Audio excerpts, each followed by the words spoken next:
full house at Northlands Coliseum in Edmonton. Let's meet the gentleman in charge of proceedings for this Game 2 in the NHL Soviet Series 85-86. The referee will be Kerry Fraser. And the linesmen, Swede Knox and Randy Mitten. The starting goaltenders for Central Red Army, 27-year-old Sergei Malinkov.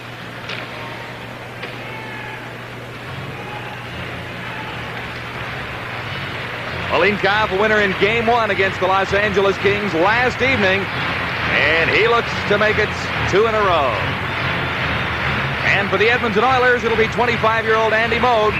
A goals against average of 3.41. In the win column, 15, 4 losses, 4 ties. Moog has never lost to the Soviets. He was a winner in 1982-83.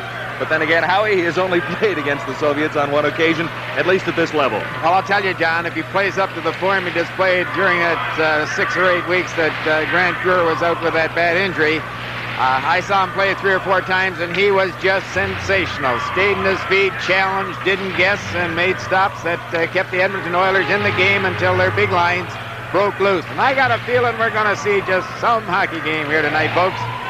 There's something about it, Howie. This has often been called a quiet building, the Northlands Coliseum, but I can remember a couple of occasions when the Soviets have met Team Canada and the Edmonton Oilers on other occasions where the building has come to life.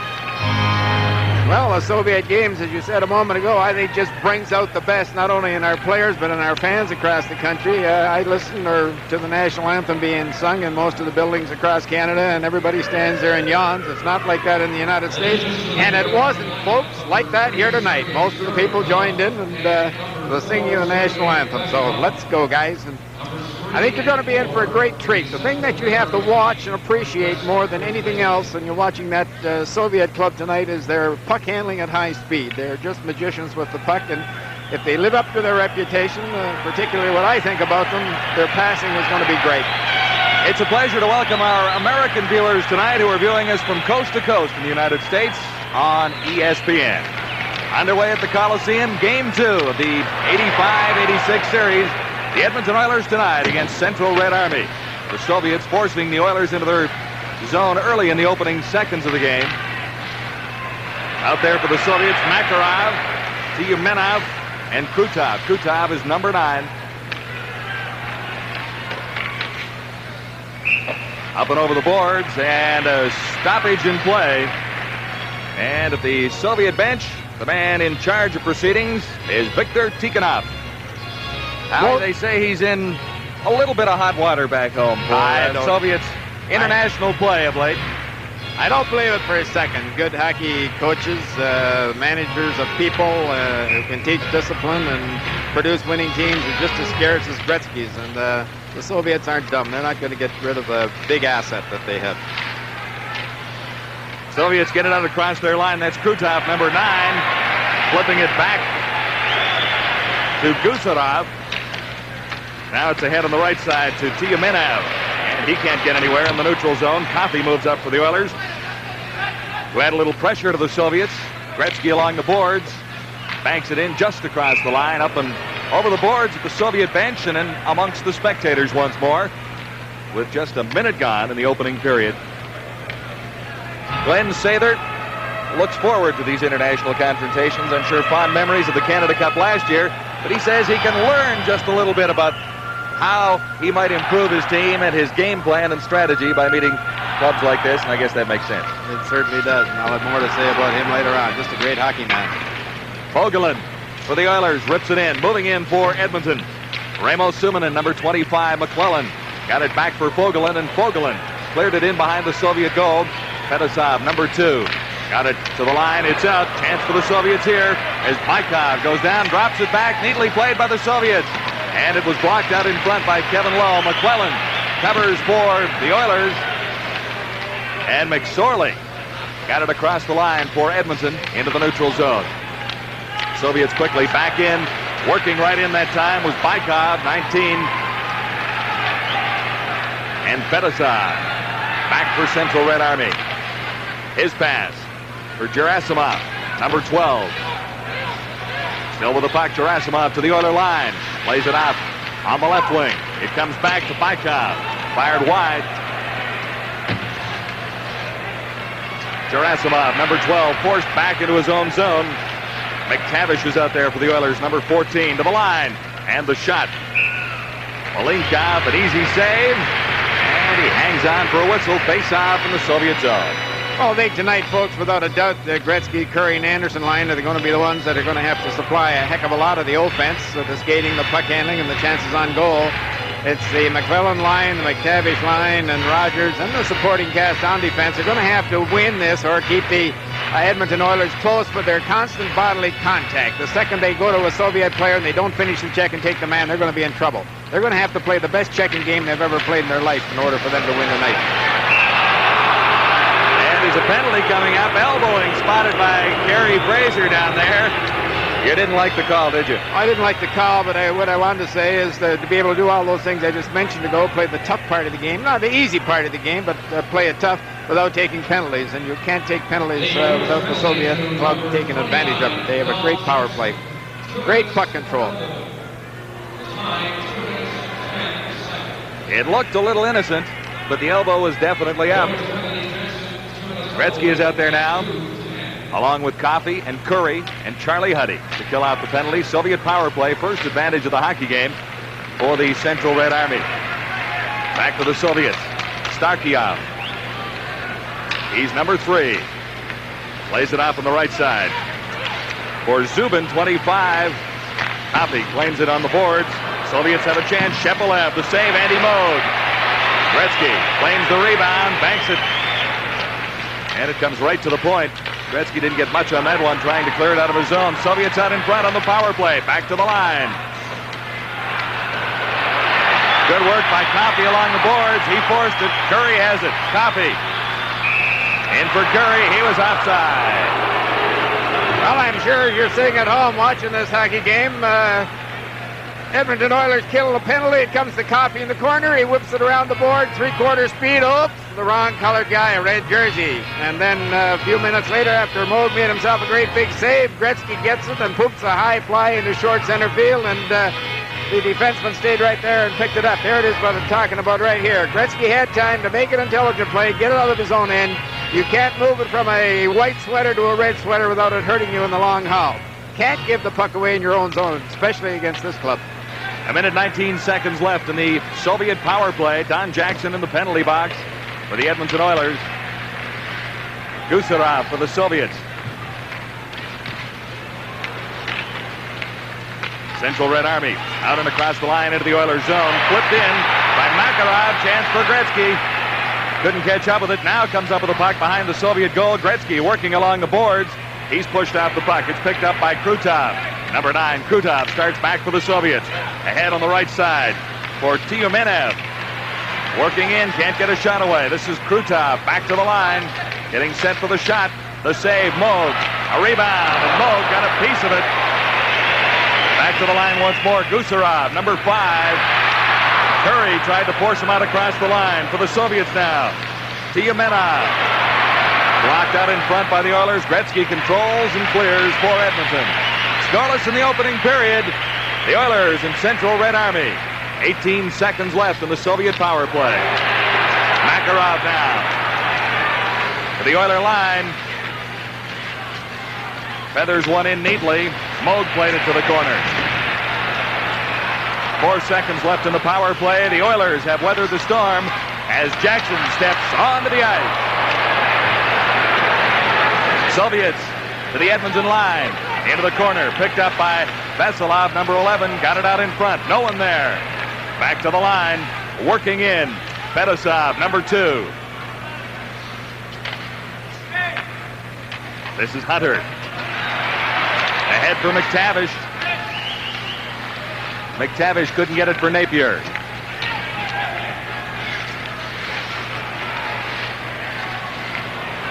Soviets to the Canadian line, to the Oiler line. Vasiliev couldn't take a pass, number 23. Vasilov, number 11, couldn't hold it in for Central Red Army. And Fedosov is back for the Soviets.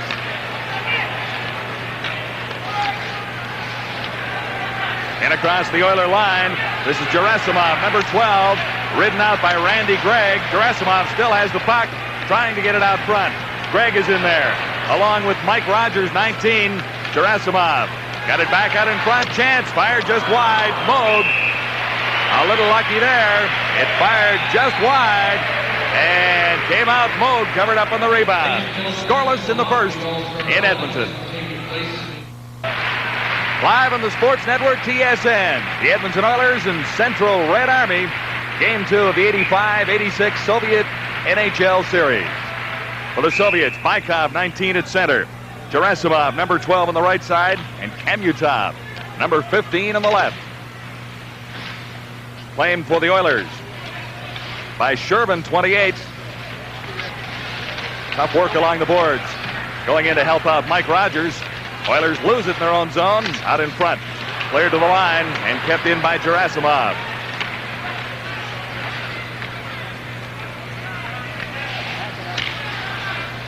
Kamutov to Bykov.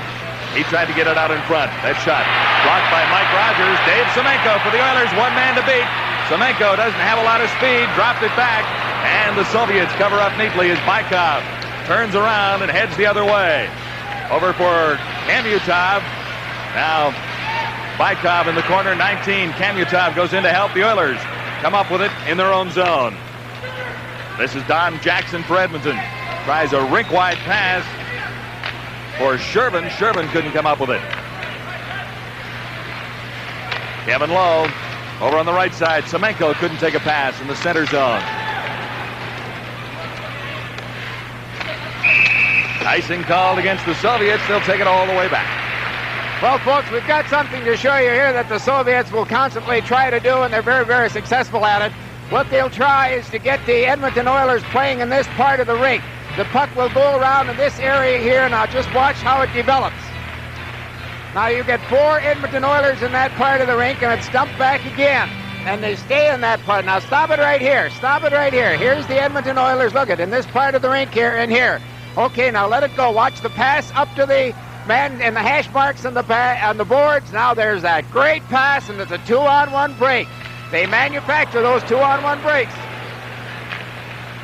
Back to the live action. Gretzky is out there with Anderson and Curry. The forward front for the Oilers, Lowe, number 4. Back on defense. Anderson has to go back. Plays it back for Kevin Lowe.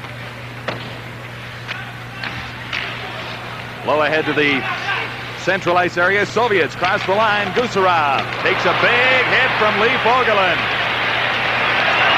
Here come the Oilers. Anderson with Gretzky. Got away from a check. At least got away from it partially. And they got elbows up again. This time against the Soviets. Well, what you saw a few moments ago, folks, is what the Edmonton Oilers have to do. Finish the check. Don't throw the stick at these Soviet players, because if you do, ho-ho-de, ho-ho-ho, you'll be looking at a lot of hot air, big wind, and nothing else. Just finish the check on them consistently, and you stand a chance. Here's the penalty. Yes, he did get the elbow up. If he keeps both hands on the stick, it's not a penalty at all. He keeps the elbow down. Still now number 21. 7:08 elbowing. Oilers' first power play opportunity of this hockey game. The Soviets had one, and it remains scoreless at this stage. 12:52 to play in the first period. This is Huddy for the Oilers. Huddy back for Paul Coffey. Coffey lost it. Soviets. Krutov tipped it out neatly. This is Curry. Charlie Huddy. Glenn Anderson. Anderson away on the right side. Couldn't get around Krutov. I was surprised there. Anderson obviously was going to take the Soviet player and create a loose puck, and for a change, Coffey backed off. Usually he's right in the corner. Oilers on the power play. Curry into the corner. Anderson in quickly. Couldn't come up with it. Soviets dump it all the way down. Oh, Anderson has to come up with that puck. There's no way in the world he can make a half-hearted effort like that and let the Soviets shoot it out. Bad pass from Paul Coffey, who was looking for Curry. It goes all the way down. Gretzky and after it can't come up with it. Neither can Anderson. He overskated it. Soviets shorthanded, remember. Curry back checking. Claims it for the Oilers. This is Coffey to the line. Paul Coffey Sharp angle. Easy save for Malinkov.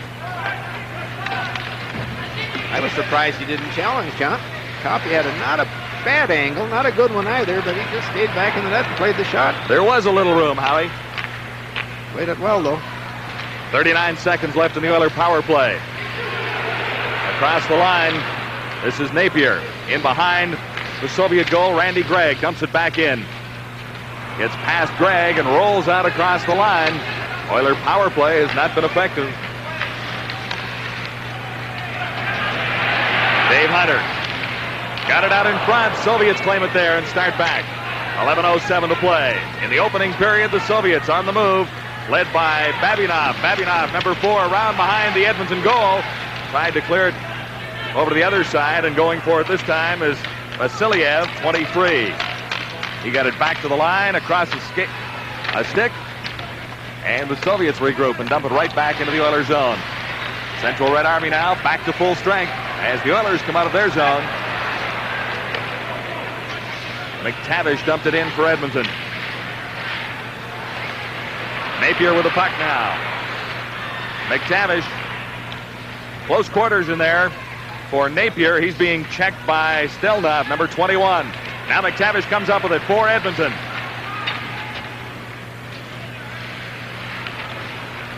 Hunter can't control it. Neither can Fogelin at the point.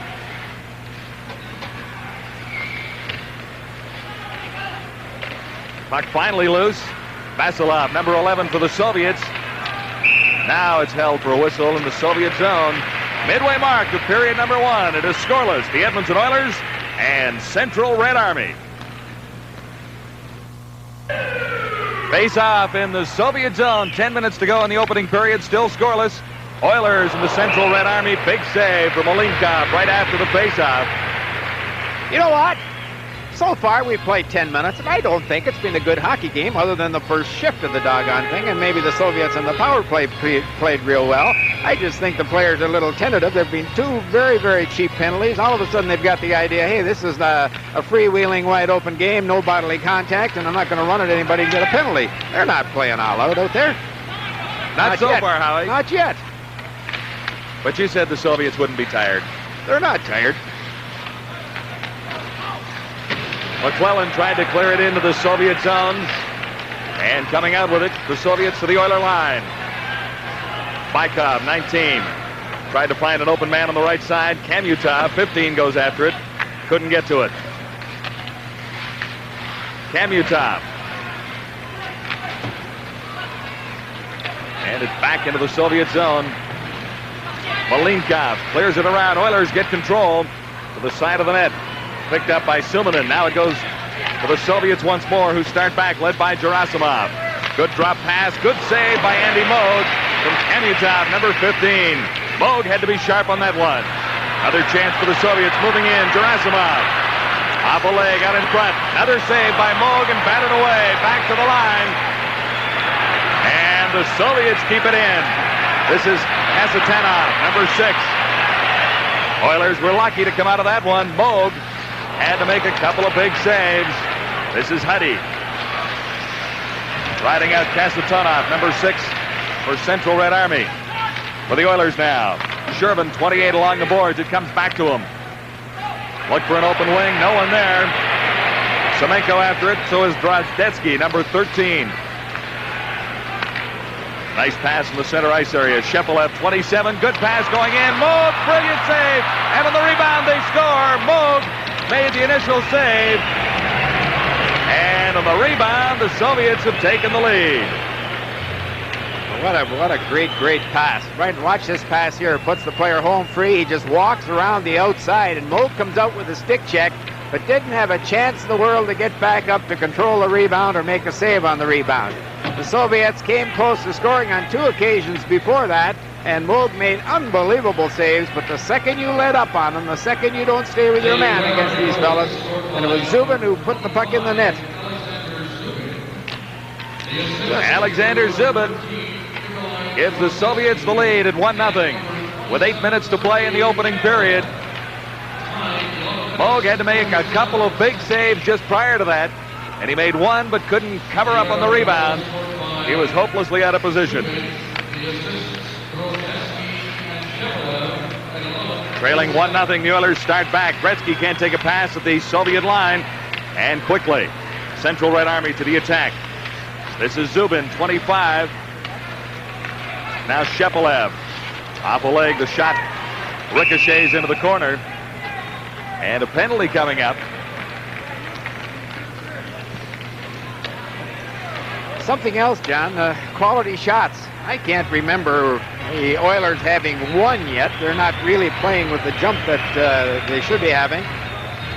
Here's this save that Andy, he didn't make it. That's the penalty in front of the net, and can't understand why he took that penalty on the attack. Two things stand out in my mind already.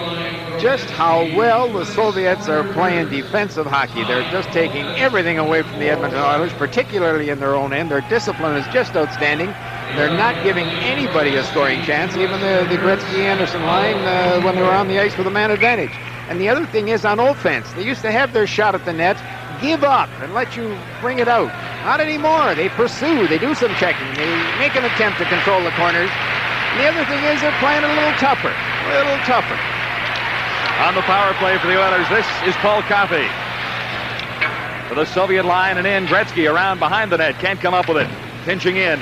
That time, Huddy couldn't come up with it for the Oilers.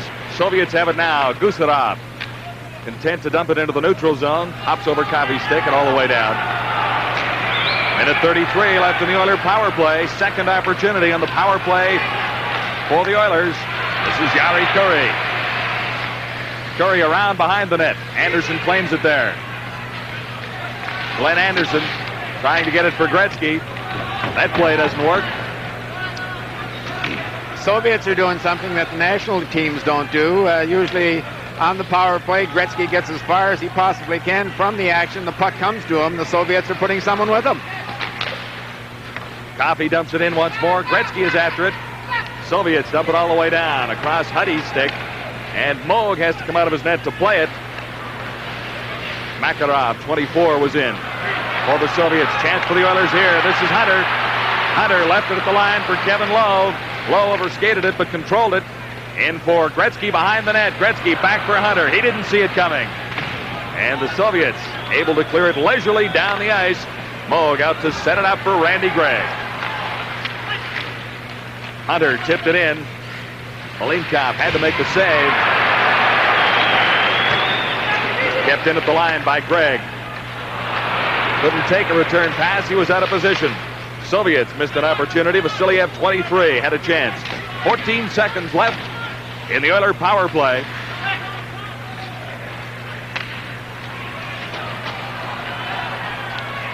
Kevin Lowe flips it into the Soviet zone.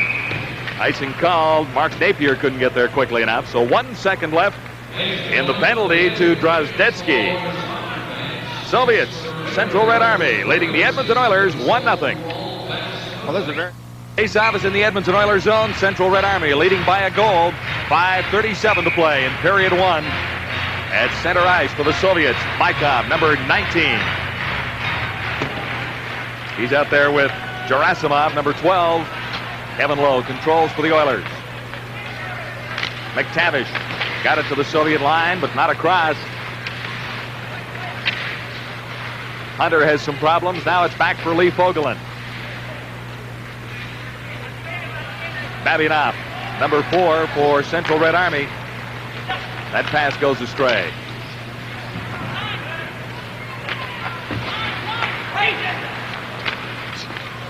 Hunter can't take a pass in the neutral zone. And the Soviets start in. This is Kamutov. And Gerasimov out in front, back to the line. Good opportunity for the Soviets as they move in.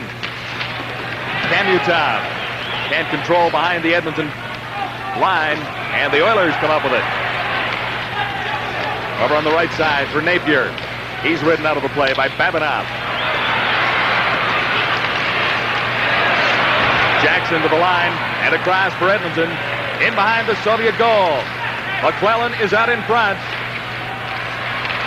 Randy Gregg moving in. Can't get a shot away. Gregg flips it into the corner, still controlling it for Edmonton. Starikov for the Soviets. Working against McClellan. Moving in Suminen, number 25 for Edmonton. Now the Soviets, Bykov. Gerasimov starts the Soviets out, taking a return pass now.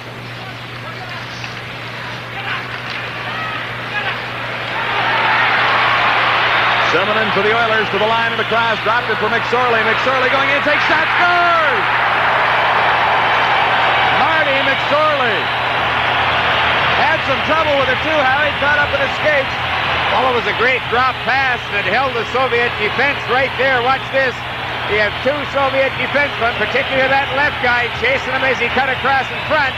And the drop pass was misplayed first by McSorley, but boy, he just kicked it off his skate. Look at there, right up on his stick. And did he pick the far corner? And I'm very much surprised again that Malinkov did not challenge. He was backing up. When the shot was made by McSorley, he was backing up, and that just opened up that far corner. Suminen draws the only assist at 16-13. Greg gets one as well. I'm sorry about that. Suminen and Greg setting up McSorley. It is even at 1, period 1. Oilers come to life just a little bit with 3 minutes, 27 seconds to play in the opening period. It has been slow at times, but the Oilers have a little life after getting even at 1. Well, that should bring... There's Paul Coffey, and folks, it's just a pleasure to do the amount of games that I do here at Edmonton and see this guy play. He's probably as good a skater as ever played in the National Hockey League, and there are times I say he's even better than the great Bobby Orr. He's a wonderful entertainer. Just give him 2 strokes and zip, zip, and he's gone. And he hits full stride in about 3 strokes at the very most. And then when he gets to the opposition's blue line, he starts to coast and passes everybody. He's not got under a full head of steam tonight, not really played that well yet, but give him a chance. Great hockey player. Paul Coffey will be with Jim Van Horn in our first intermission. And one thing he can do, the knock on the guy, is that he can't play defense. That's not right. When he wants to, he can play defense, play well behind the blue line, as good as anybody. Semenko had a chance right from the faceoff, didn't have anything on it, fired it wide. Soviets on the move once more. Makarov still has it, ridden out by Paul Coffey. Semenko got it out across the line, and it dribbled back in. Well, there he had an excellent chance to see Coffey's lateral mobility. He just made the turn, and that Soviet player put about 7 moves on him, and he took the puck off him and advanced it up to the Edmonton Oilers player in the blue line. He can transform the game from defense to offense as quick as anybody who ever played. The problem, I think, so far in this first period with the Oilers is they're putting sticks where bodies should go. The supporting cast really has to get out there and take the man. That's Lee Fogelin after it. Tiyumenov of the Soviets goes in, number 28. And it'll be icing called against Central Red Army. It is even at 1 with 2:47 left in the opening period. Victor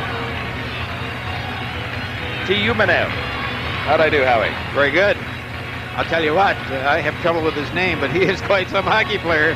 He can skate, and another thing I've noticed is that the moves that the potential pass receiver has that he uses in order to beat the check. I just think you'd go, or to beat his check, you'd go cross-eyed watching them, and when you're sitting at home, just watch it if the camera picks it up. They're amazing. They don't give up without making 4, 5, or 6 moves.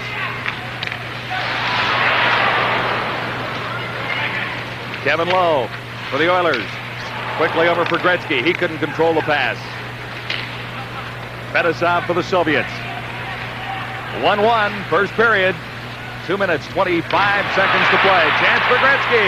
Oh! Malinkov made the save. Gretzky was out in front all by himself. And he had a little behind that one. The kid's got to be lucky. Watch Gretzky wind up. Now he starts down right there. Look at, he's on his way down. And was just, wasn't quite as high as I thought it was from up in here. Made a pretty good save, but he gave Gretzky, he stayed on his feet, gave him all kinds of time till he started to come through, follow through, and then started down. Had it been a little higher, he'd had problems. Yari Curry kept it in at the line. Curry in for Gretzky. Bouncing off his stick and in amongst the spectators. Gretzky was already moving on that one, Howie. Yeah, but certainly Curry made the pass to Gretzky. Gretzky couldn't put it in from the position he was at, and this Soviet team just picked up Gretzky and also picked up Curry, and Curry was checked. When you get in that position on this hockey club, shoot the puck. Any hockey club, but particularly this one. Vasilyev and Vasilov out there with Gamayev. Gamayev at center, number 18 for the Soviets. This is Vasilyev, 23, going into the corner. Can't get anywhere. Anderson for the Oilers. For Curry. It's Don Jackson and back to Curry. Randy Gregg now out in front. Jackson banks it off the boards. Gretzky was well covered. Had two Soviets with him, but Gretzky somehow got away. The puck is right back to him. To the line across. Here's Anderson going in. Malinkov got a pad on it. Andy Moog at the other end. The save that time on Gamayev. And the net is off its moorings down there. Moog a big save at the other end. Well, two things. That fellow you're looking at there has a reputation of sleepwalking through shifts, through periods, and he has so far. But watch right here. The puck was bouncing. Had that puck been on his stick, and he stayed in control. The other thing here is look where Andy Moog is. He's been that far out all night long. He knows the Soviets, once they get it in the deep, deep slot or anywhere in front of the net, they've changed their style. They don't overpass anymore. They'll shoot the puck, and Moog has made 4 or 5 excellent saves tonight for no other reason than the fact that he's cheating a foot or two. Oilers ahead for Mark Napier. Still with the puck, Napier crosses the Soviet line. Tried to get it for McTavish. McTavish skating in after it. And Gusharov for the Soviets, number 5, comes up with it. Soviets starting out. This is Baikov, 19, takes the shot. Moog the save. See where he was there again? There's no way in the world. Lowe got caught pinching, and the second you get caught pinching, it's a 2-on-1, and a 2-on-1 with this club. Guaranteed, folks. The goaltender has to make a great, great save. And that guy you're looking at there, Andy Moog, has made 7 or 8. Baikov, number 19 at center for Central Red Army. Gerasimov, number 12 on the right side. And Kamutov, 15 on the left wing.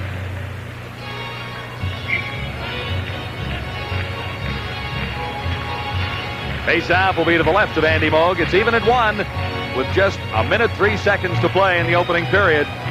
Soviets have outshot the Oilers 10-4. I would think good scoring chances too, at least 10-2. Kevin Lowe for Napier. He couldn't bring it home. Fetisov for the Soviets. Baikov couldn't control. Lee Fogelin along the boards.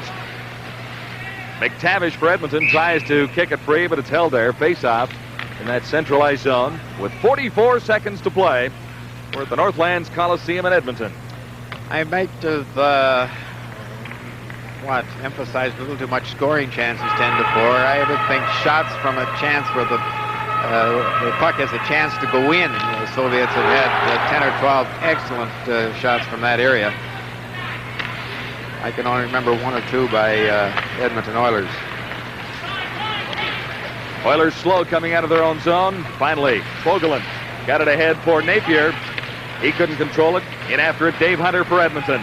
Fetisov comes up with it for Central Red Army. His pass on the right side, Gerasimov couldn't control.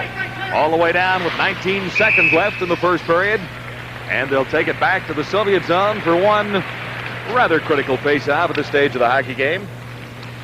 Well, I don't know. The Oilers haven't been too impressive in the Soviet defensive zone so far this evening. Again, I have to go back to the fact that, gee whiz, there never was any doubt about their ability to play the game with the puck, to play on offense. But they've sharpened up their game defensively to an extent now. They play defense as good as anybody. Jackson kept it in. That's Gretzky in behind the Soviet goal.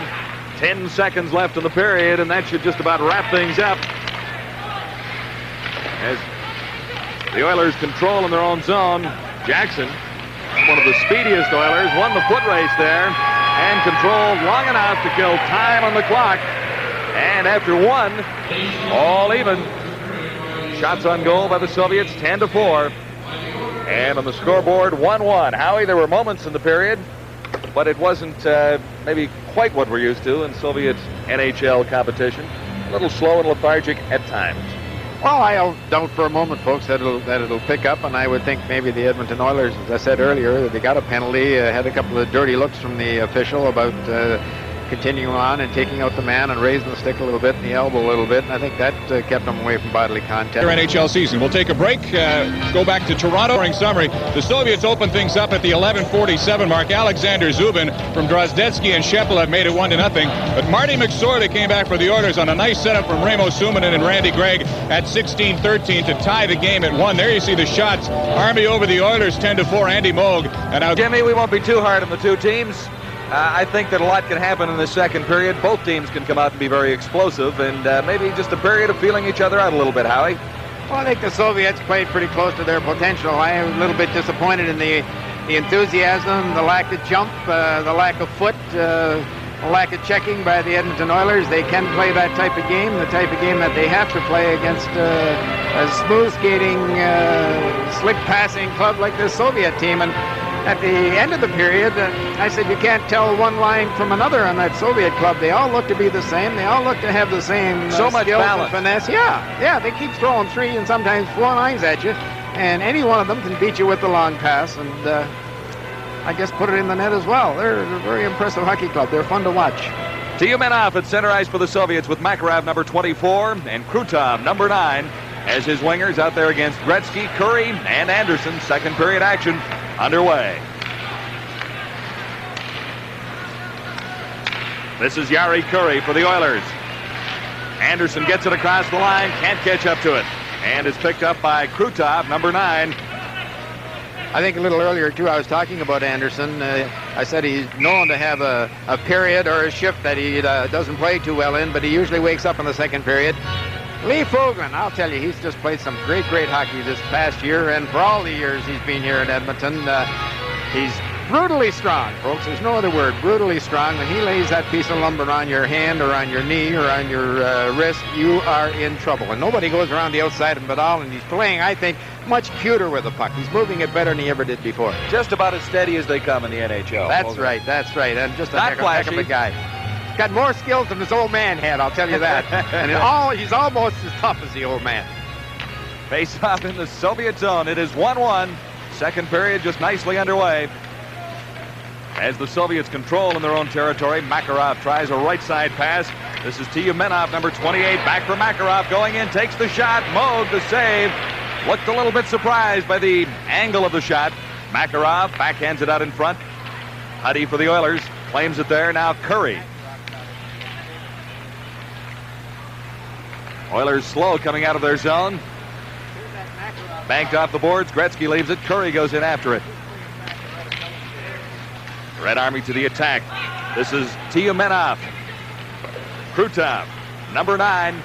Can't get anywhere. Curry, just a little too far. The pass for him that time. Soviets dump it right back into the Oilers zone. Coffey now for Edmonton. Tried Gretzky in the central ice area. He couldn't control it. Coffey for Anderson. That didn't work. Gretzky picks it up. Backhand pass to Curry. Curry couldn't slip through the defense. Couldn't control the puck. Curry has to go back into his own end. He's probably by far the best defensive hockey player, best defensive forward on the Edmonton Oilers.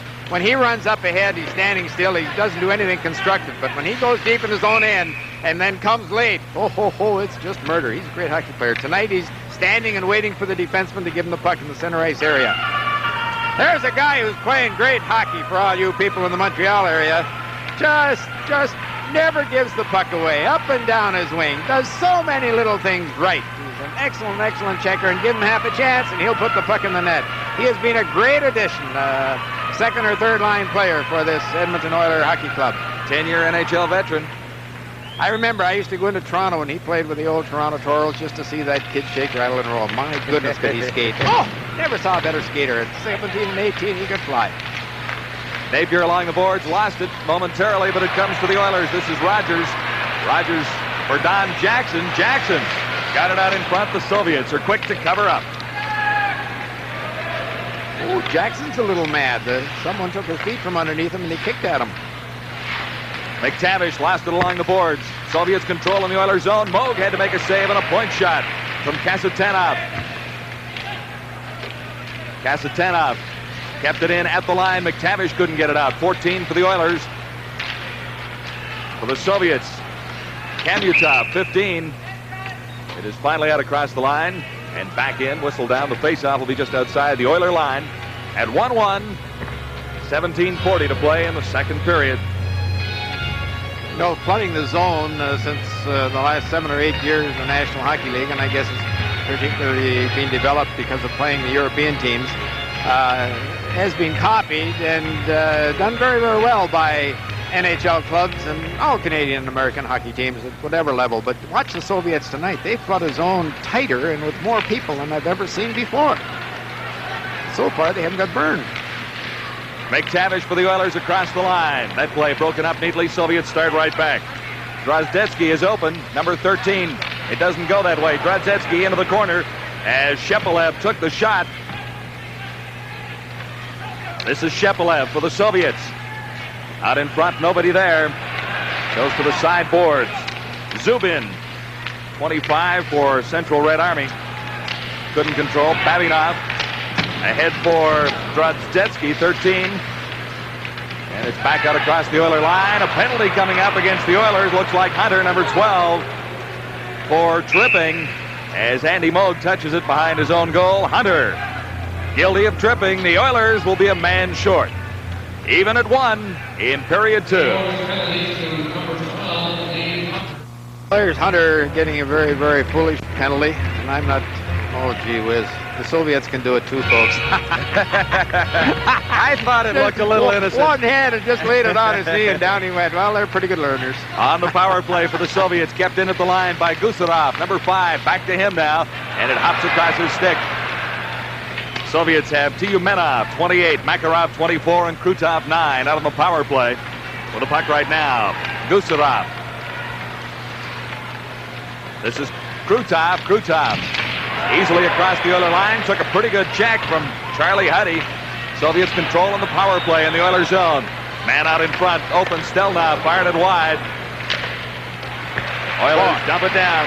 Can't understand that point man. The defenseman moved in the top of the circle. Nobody to block the shot, and he made a pass. Got to shoot the puck. Makarov for Central Red Army now. Across the Oiler line. Left it there for Krutov. He works into the corner. Back to the line. Fedosov. Gretzky was there. Made the play and backhanded it down the ice. I'm surprised Fedosov just didn't put that puck in the air. Nice little 6-foot pass in the air, and it's over Gretzky's stick, and Oilers are in trouble. He put it along the ice. This is McTavish for the Oilers. Anderson can't catch up to it. Number 9, McTavish pinches in, keeps it in for the Oilers. Kasatanov, number 6, for the Soviets now. Pass on the right side for Kamutov. Kamutov, number 15, ridden out by Jackson. Moog out to steer it along the boards. And the Oilers get it down the ice. Here's a chance for Edmonton. McTavish is open. Anderson couldn't get it there. Still couldn't. Fedosov. Now Kasatanov, number 6, plays it over to the right side. Gerasimov, number 12, back for Fedosov. The shot deflected out in front, and they score between Moog's legs. The shot from the point deflected out in front.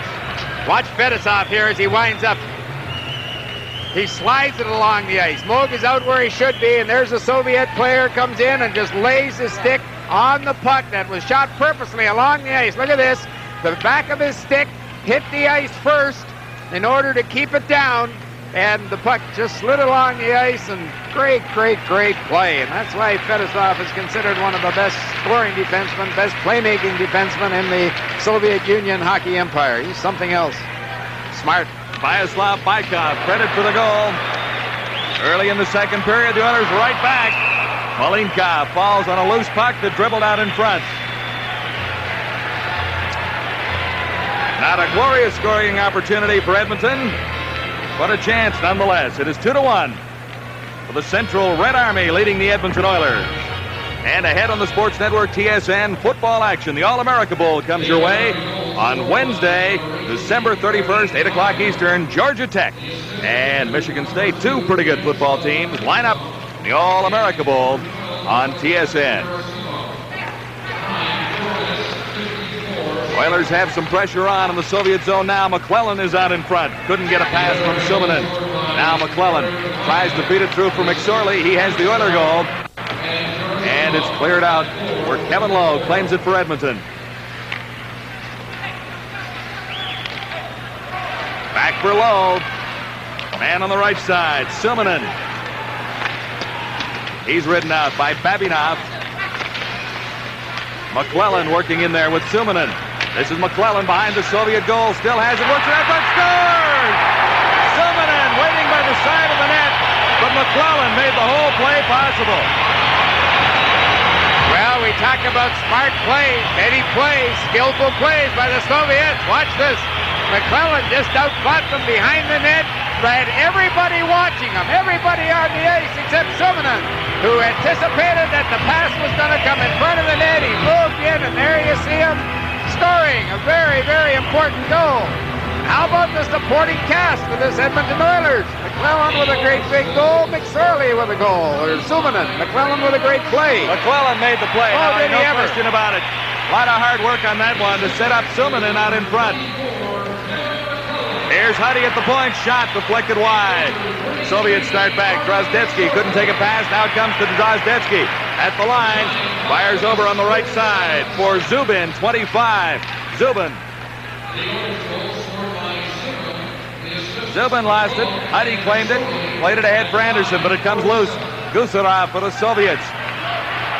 Now Coffey. Coffey for the Oilers. Lost it. And this is Anderson. Anderson working against Drozdetsky.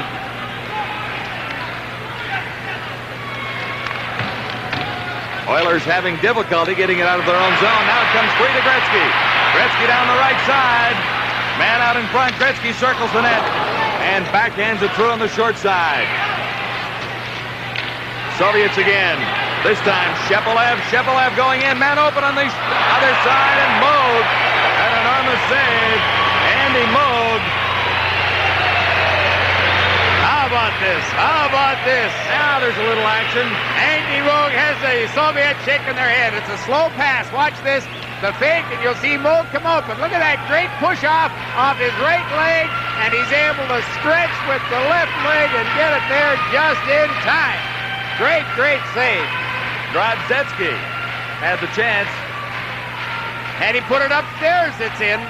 The only possible way it could have been stopped is for Andy Moog to get the pad along the ice, which he did do. That Drozdetsky is some pretty good hockey player, I'll tell you that, Big John. Out there for the Soviets now. Tiamenov gets the draw right back. Moog, a pad save.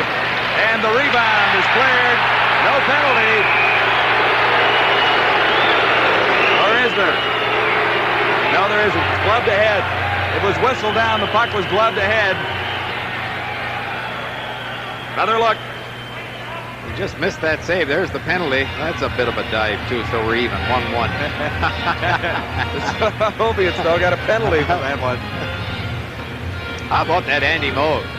Takes one away from Drozdetsky with his left leg, and then right from the face-off, off the same fellow with his right leg. Great, great save. This is Tiamenov. Tried to get it through for Makarov, 24. Couldn't. Has to retreat behind his own line. Fetisov is there. Long lead pass. And Krutov couldn't find enough skating room. Trailing on the play. Tiamenov the shot. Moog the save. Had to be offside by 4 feet.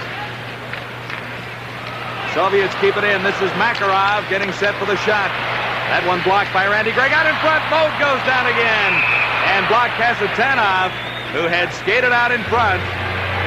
And off the moorings. That's the reason for a stoppage in play. Dr. Randy Gregg played it smart. When he saw the puck, he missed it behind the goal line, went out in front of the net, and he just skated into the net and took it off its moorings.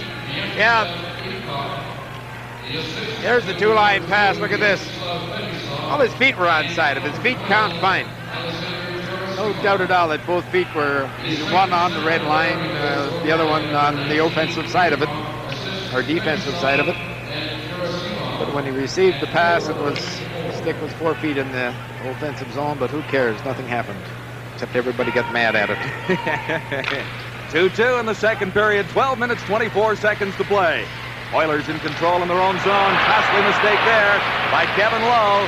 He recovers fortunately as the Soviets keep it in. Kamutov, number 15, working against Lowe. Now this is Gerasimov, number 12. Napier working in along the boards. It comes to Kevin Lowe for the Oilers. Lowe banks it once off the boards. Tried to get it for Dave Hunter. Fogelin moving up for Napier. Back to Fogelin. Soviets another chance. Kamutov, 15. Back pass for Bykov. Bykov into the corner. Has it taken away by Fogelin and Lowe.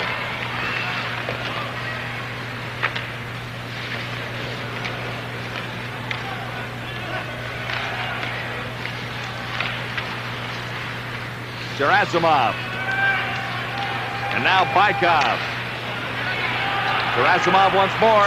Has two Oilers to beat. Can't get around Lowe.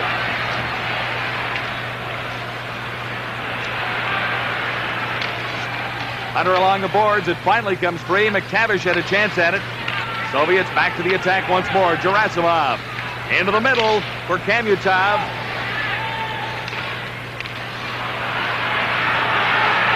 Soviets have the Oilers bottled up in their own zone. Gerasimov got it behind the Oiler goal. Back to the line. And it's skipped across. Offside against the Soviets at the Oiler line. The NHL Soviet Series, 85. Here with the Sports Network, TSN. We're even in the second period. John Wells along with Howie Meeker and Jim Van Horn at the Northlands Coliseum in Edmonton. Soviets have outshot the Oilers 18-6 to this stage of the second period. We're almost at the midway mark. It is even on the scoreboard at 2.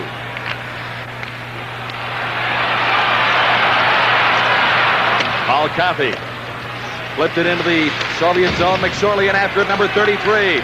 Oilers now in possession in the central Red Army zone. McClellan can't get to it. McSorley overskated it. McClellan tries again. And he's held along the boards. Finally picked up by Basilov for the Soviets. McClellan is down. Kept in. Shot from the point. That one off the post. The rebound. Great saves.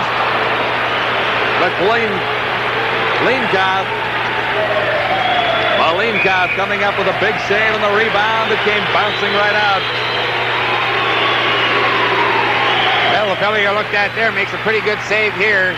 Again, he's not challenging and he's down unnecessarily. But look at, he stacks the pads and the Edmonton player was not able to get it up high. He went down in the first shot, shouldn't have, and almost paid the price on the second. Sergei Malinkov, 27 years of age. A winner in his first appearance on this tour in Los Angeles last evening.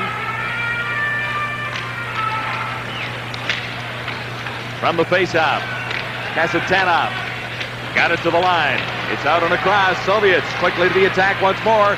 Going right in. Moog came out and challenged the shooter that time as he cut down the angle on Shepelev. Out in front, Moog is down with Drozdetsky, number 13, standing in front. Moog had little choice. Well, here we want to show you the Soviets creating a little open ice and creating a pick at the same time. Just let it go a little bit further from here. Let it go, Carl. All right, stop it right there. Stop it right there. What's going to happen here is this player will come in and force the player to go back, but he'll create interference all the way.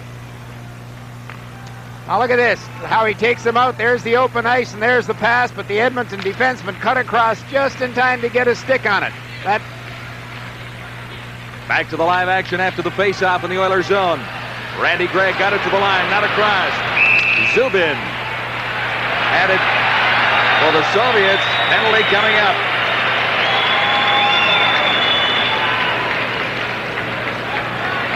Two is the score. 9 minutes, 30 seconds to play in the second period. International hockey on the Sports Network, TSN. Drozdetsky, 2 minutes for holding. Just watch this. Just reaches out right under the armpit. Oilers on the power play. This is Gregg. Curry on the right side.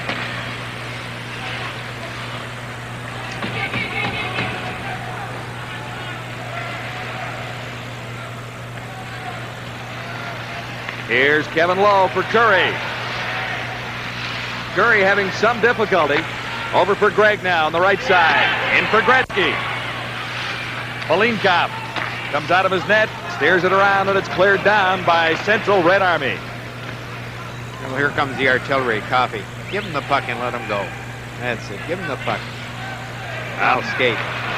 Minute 18 left in the power play.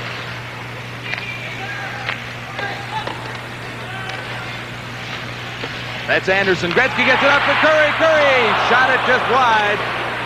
And then backhanded the rebound out in front. Claimed quickly by the Soviets, who start back. This is Makarov. Down the left side, Makarov. Pushed out the puck by Huddy. Soviets playing shorthanded. Krutov couldn't control it. Here's Coffey with Gretzky at the line. Coffey left it for Gretzky. He didn't think it was going that way. Krutov backhands it down. 41 seconds left in the Edmonton power play. Coffey coughed it up. Soviets going in. Score! Bykov. Coffey made the miscue. Bykov walked in 19. Moog almost got a piece of it. But again, there's no way in the world you allow that back man to handle the puck and attempt to make a pass from that position. It wasn't a good pass on Coffey's stick. Coffey has to be behind the passer in that instance. And Bykov just went between the legs, found the 5-hole. It's a bad pass, but nevertheless, when you're making that type of a pass, whether you're a man short or 5 aside, folks, the pass receiver is behind you. If he's behind you, then you have time to adjust for the bad pass. It is 3-2 now. Bykov giving the Soviets the lead once more. They have not trailed in this hockey game. The Oilers have come back to tie it twice. Edmonton, McSorley offside at the Soviet line. Well, that's the type of goal that really costs the club when you have two of them with as much skills as both these teams have here tonight, and you get your goals on a power play, an even size, but when you have a power play and the opposition scores on you, that's the one that usually breaks your heart or ends up to be the winner in the long run. We'll see if that holds true tonight. 2 in a row for Bykov, his second shorthanded and unassisted. Oilers still on a power play for another 13 seconds. They have not had good scoring opportunity. Randy Gregg got it from McClellan. McClellan tipped it into the Soviet zone. Backboard. Gusarov. This is Gregg pinching in. McSorley can't handle it for the Oilers. Back to the line. McClellan in for McSorley. Comes to McClellan again. McClellan behind the net, out in front. Big save by Malinkov.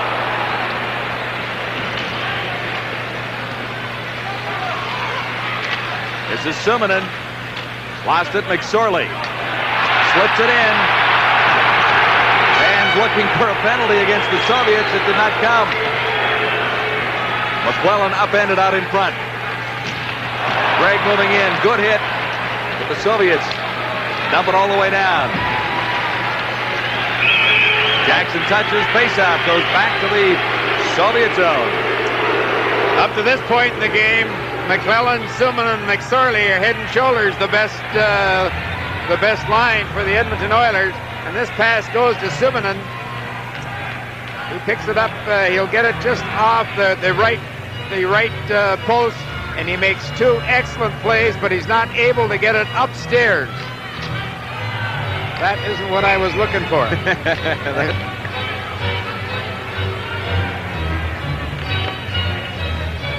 That was McClellan being dumped out in front. The play the fans were looking for a penalty on.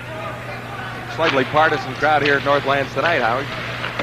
Hopefully. A little more vocal than they are many NHL nights during the regular season. A race for this one. The Oilers win it. And there's an elbowing call coming up against Edmonton, I believe. Babinov of the Soviets is down back behind his goal. Viktor Tikhonov looks down. Sergei Babinov. Hunter goes up. Babinov, the oldest player on the Soviet squad. Hunter's been a step ahead of the play and a step behind the play all night long, and he hasn't made bodily contact with anybody, so let's take a look at what he does here. How can that be elbowing? not sure. I'd like to see that again. I'm not so sure that wasn't anything but a fairly good check. The referee, Kerry Fraser, saw it in another way. I guess. Here's another angle. Thanks, fellas. Another angle.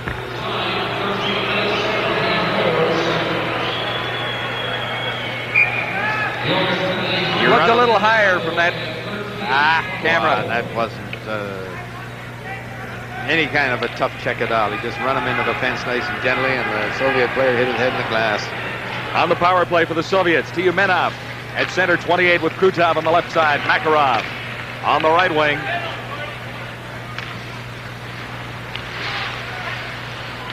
Fedosov for the Soviets. For Tyumenov. Now Krutov. Back for Tyumenov. Tyumenov working in. Plays it over to the other side. Man open at the point. That's Fedosov. Number 2 wide open back there. They go the other way. Right out in front. Moog blocked it. And it's steered aside by the Oilers. Soviets on a power play. Krutov. Back to the line. Fedosov. Back for Krutov. Into the slot and back for Fedosov, who moves in. Plays it for Krutov. He's checked. Good plays. The Oilers get it to the line. And across. Not for long as the Soviets cross the Edmonton blue line once more. In for Makarov, number 24. He comes out with it. Makarov back to the line. This is Krutov. Makarov for Fedosov. Oh. Fedosov moves in, takes the shot. That one dinged off the post. Well, Fedosov is doing here what he does, I guess, with the teams back in the Soviet Union. He's got the players dipping and diving. He moved in there, faked the shot, and everybody went down, and he passed it across. He's just a very, very skilled hockey player, and that's the fellow I'm talking about right there, Fedosov. The more you see him play the point, the more you realize that he, by world standards, is a premier hockey player. 25 points in 20 games in the Soviet Elite Division, and he's a league all-star. Well, he does so many things out there. Very, very skilled with the stick and smart with the head, and plays it tough with the body, and that's a rare combination to have all those assets and using them. That's the key, having them and using them. There's a fella that has all the assets in the world, number 99, Mr. Gretzky. What a hockey player. He's not really been a dominant force in this hockey game as yet, Howie. That's right. He lacks the one thing that would make him really outstanding against the Soviet club, and that's just that extra step and speed. He's adequate, more than adequate, but against a club like this, he needs that extra step. Oof. Curry has trouble at his own blue line, but finds Gretzky at the Soviet line. Gretzky puts on the move. There's Curry going in. Oh! Slid it right across. Molinkov came out. Here's Curry for Gretzky. Couldn't get it through. 14 seconds left in the Soviet power play as Makarov crosses the line offside. Was Kasatanov. Now, what I was saying about, that's Curry there a moment ago, but I was saying about Gretzky, if he could move his feet like he moves the stick, if he could move his feet like he moves his head right here. Look at this pass. Just beautiful. He knew where he was, and Gretzky put it, I think, maybe a foot or two ahead. It was on Curry's skate, but had Curry stopped, as he normally would, he'd have put that in a wide open net. But that Gretzky is just a magician with his brain and also with the stick. 4 minutes and 47 seconds to play in the second period. The Soviets lead the Edmonton Oilers 3-2. And in 6 seconds, the Oilers will be back to full strength with Dave Hunter back from a 2-minute elbowing call. Gretzky in forechecking. Almost comes up with it. Soviets break out quickly. Gerasimov over for Bykov. Back for Bykov now. Man open right out in front. Moog stands his ground and on the rebound as well. Good effort by the Soviets. Great effort by Andy Moog. You can't turn your back on any hockey player at any league, particularly here against the Soviets. And you'll see Coffey do it twice here. He'll get this fella off the puck. He'll come out and Moog will make just a great, great save and was very fortunate on the rebound. But here it is again. Just look at this. There was a little bit room up high on the short side as the Soviet player started to cross in front of the net, but Andy Moog made another big save. Moog foiling Kamutov, 15, and Bykov, number 19. Face off in the Oilers zone.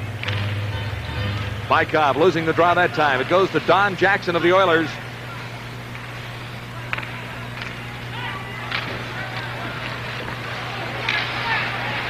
This is Kamutov. Back pass, neatly done, going in, right out in front. And Kamutov had an open net. Couldn't find the handle on that one. Couldn't come up with it. Back to the line, Stelkov. The shot, Moog, the save. All right, here's Kamutov, who just makes a great pass. And again, when you're at this position here, I kind of think you got to go for the net. You got to go to put it in. You don't make those fancy passes across in front of the net. Because if they're the least bit off, nothing happens. There's a good backhand shot. Look, he hit the puck, had Moog down and out, had the ability to put it up on top, upstairs. Maybe it would have gone in. At least it would have been a shot in the net. But he wanted to make it picture perfect, and nothing really happened. Shepelev moves to center ice for the Soviets with Drozdetsky, 13 on the right wing, and Zubin, 25 on the left side. McTavish lost the draw, but the Oilers gained control as Moog played it for Kevin Lowe into the neutral area once more. Pass on the right side. Here come the Soviets once more. This is Shepelev, 27 with it. McTavish now claims it for the Oilers. One-on-one opportunity. And Anderson couldn't make it work that time. Got a pass out in front. Here's McTavish. For the Oilers, McTavish in behind for Anderson. Anderson against Shepelev. Can't control. Shepelev still being shadowed by Anderson. Now it comes loose. Anderson has it, plays it back to the line. No one there for the Oilers. And with 3:06 remaining in the second period, the Oilers regroup back behind their own line. Craig McTavish for Anderson. Anderson the shot. McLeanoff. The save, Sergei Malinov.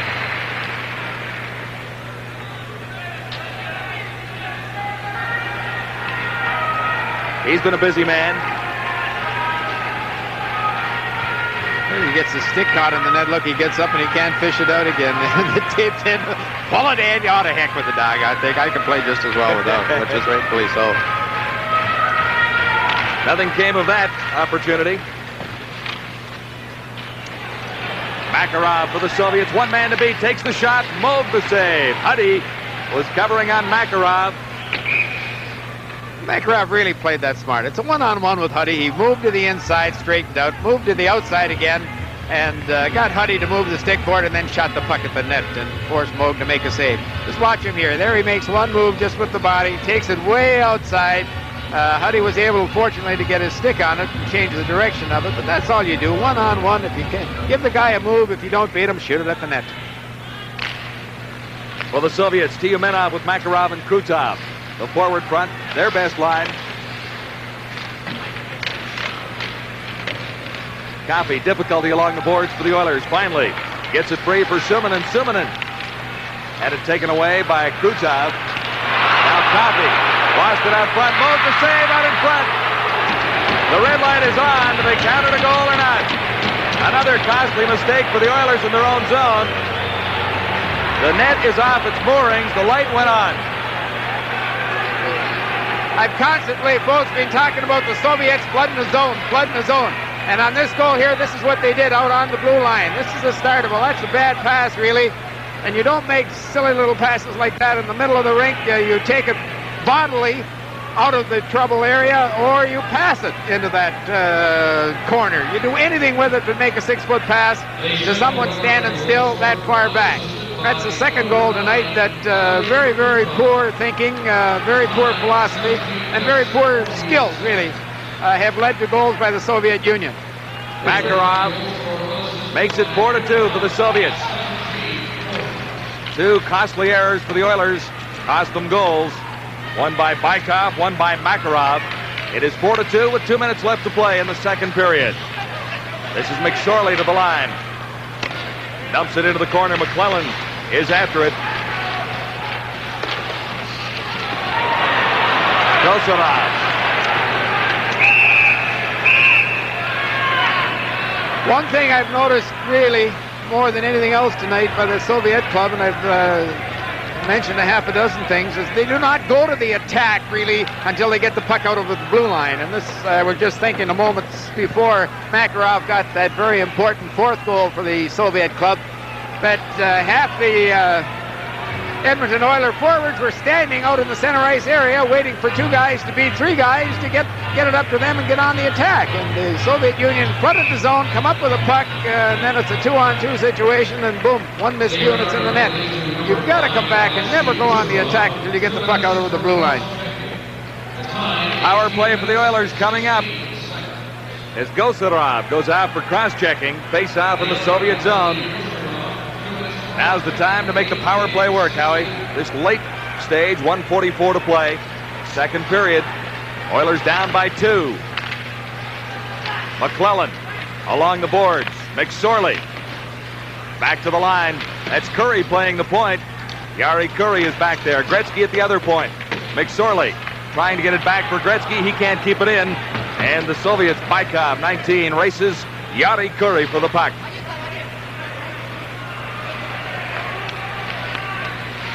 Gretzky overskating it, just got it out across the line. The back pass, though, goes to Jari Kurri, and Kurri can't get across the Soviet line.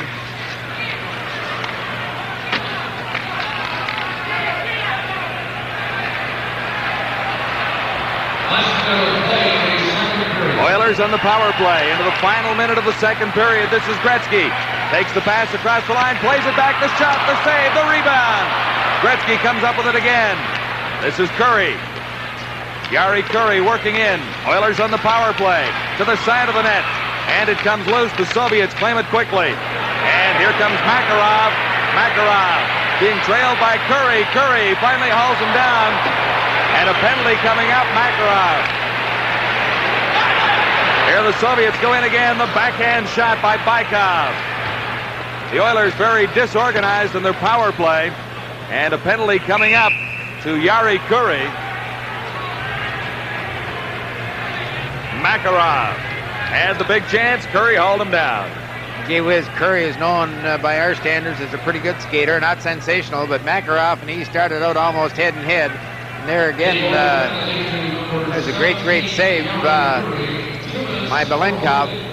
But Makarov is really moving here, and Kurri gives him one hook and gives him to catch up and gives him the second hook. But the Soviet players stayed on that puck and stayed on it very determinedly. Just about had a chance to go to the backhand. They're strong skaters. You've got to really admire their simple skills, their skating, their puck handling, and their mental skills, and their discipline now. They're much more disciplined behind the blue line and on offense than I've ever seen them before. Central Red Army leading the Edmonton Oilers 4-2. Into the final 10 seconds now of the second period. Huddy to the Soviet line, gets across. This is McTavish. McTavish goes wide, trying to work it out for a shot. 2 seconds left, got it back to the point. No one was there for the Oilers, who will go to the dressing room after 2, trailing by 2. Mistakes.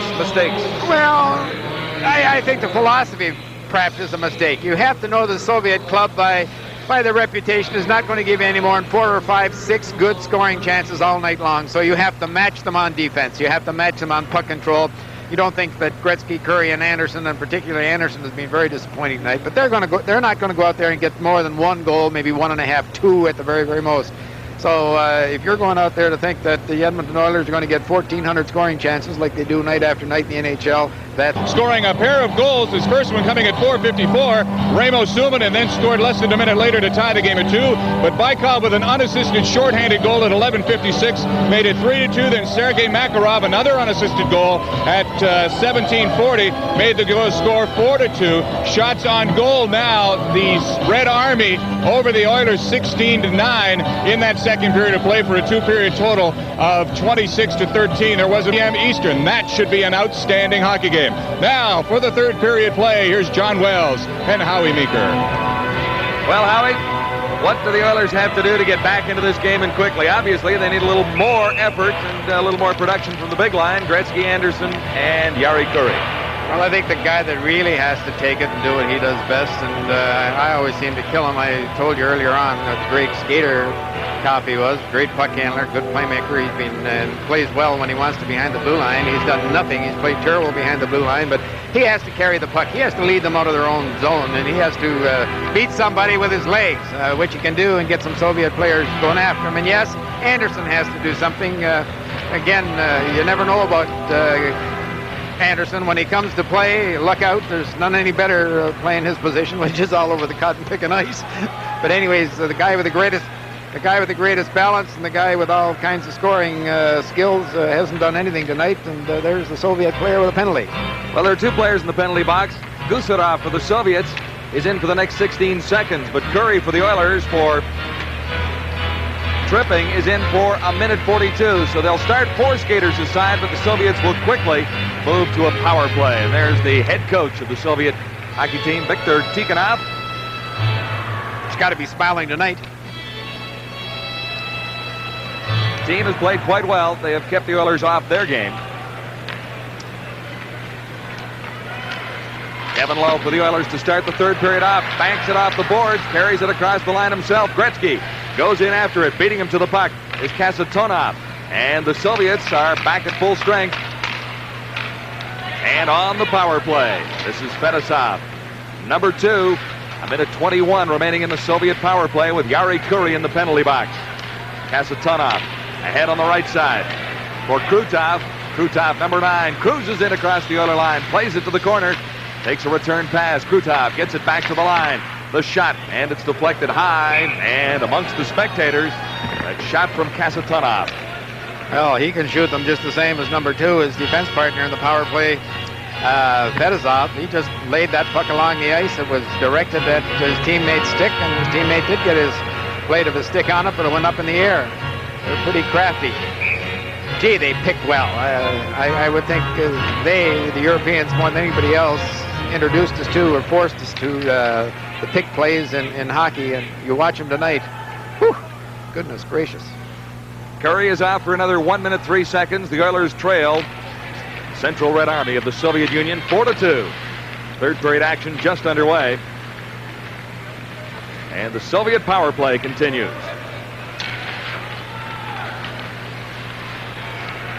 Fedosov, shadowed by Anderson. Plays it ahead on the right side.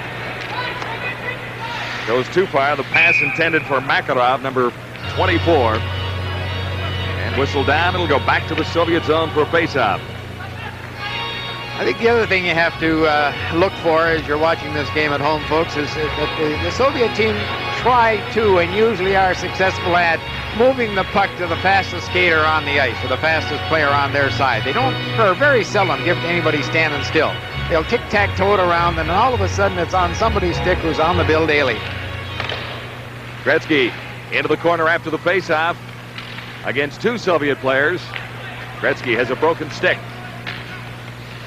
Soviets on the power play for 31 seconds longer as Krutov flips it into the Oilers zone. Moog can't come out to trap that one. McTavish played it to the line, couldn't get it out. Moog out of his net once more for Kevin Lowe. Lowe fires it around. McTavish can't poke it out across the line. Kept in there by Fedosov. Back to Fedosov, who goes to the other side. In close now for Krutov. Krutov had it go off a stick. Lowe was down. It deflected wide of Andy Moog in the Oiler goal. 4 seconds left in the penalty now. And that'll bring Yari Curry back after this faceoff. There's Craig McTavish. And for you folks who wonder how he's doing out here in Edmonton, he is just playing great hockey. I've watched him pretty closely in the games that I've seen, and he's as harder working player as there is in the ice. He wants to make this club very well.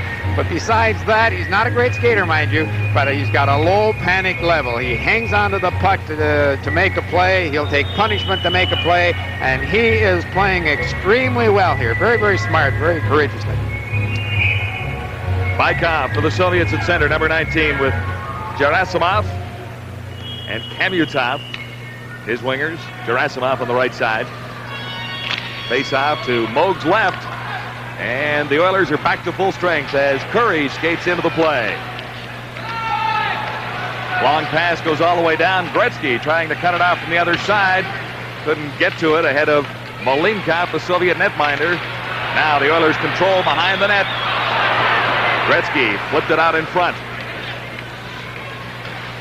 Claimed there by Kamutov, number 15. Soviets to the Oiler line. Kamutov has it taken off his stick. This is McSorley for Edmonton. Weak backhand into the Soviet zone. 4-2, Central Red Army leading the Edmonton Oilers. Charlie Huddy for McSorley along the boards. In for McClellan. McClellan is taken out of the play.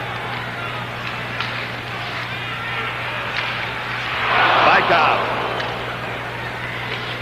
This is McClellan for the Oilers. McClellan, number 24, took a pass from Suminen, flipped it out in front, and the Soviets start back. Kamutov lost it. Gerasimov had difficulties. And well, I don't know. Are coming up. It can't be too many players on the ice, sure, but the guy has to be at the bench and out of play. The only one player touched the puck, and that was the puck carrier. A few moments ago, there's Tikhonov. He's complaining. I think he's got a legitimate beef. Anyways, Paul Coffey, as I said earlier, has to do what he does best. And the other thing is, on the point, on the attack, he pinches more and better than anybody else in the game. And for the first time in this contest a few moments ago, went in deep into the hash marks, adjacent to the parallel or to the face-off spot, threw the puck in front of the net, and was almost tipped in. He has to do that, do it constantly. Now, mind you, count them. Count the red shirts, Howie.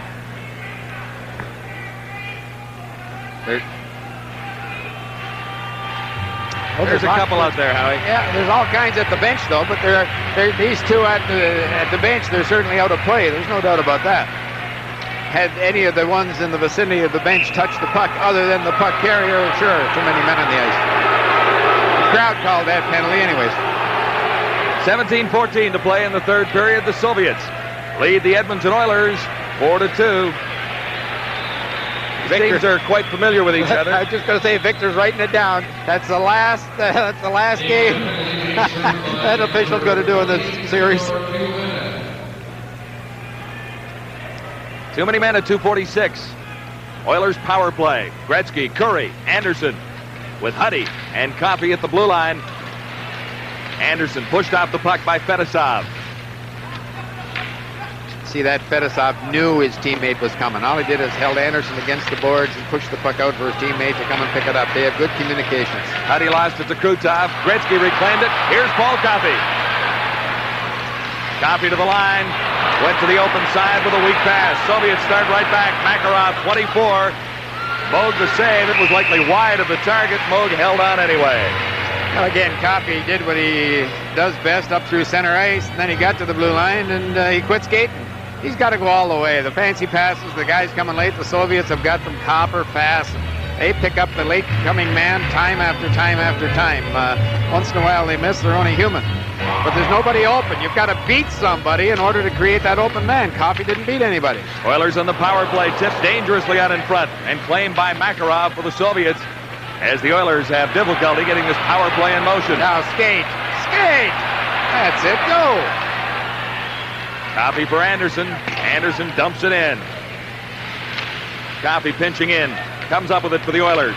Coffey over the open man. Shot blocked by Fedosov.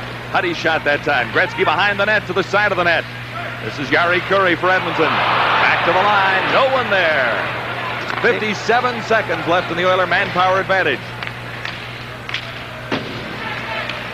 Coffey has it poked off his stick. Anderson working along the boards against Gamayev. 18. Makarov for the Soviets against Gretzky. Fedosov now. And back for Fedosov. Vasiliev, 23, has it taken away by Gretzky. Gretzky going in. Tried to backhand it out in front for Curry. It didn't work. Lowe kept it in at the line. Shot right on. Not a difficult save. Came through a crowd, though. I thought he had to be very, very alert to make that save. Here's Gretzky. Let it go. Across two lines, so Gretzky let it go into the Soviet zone.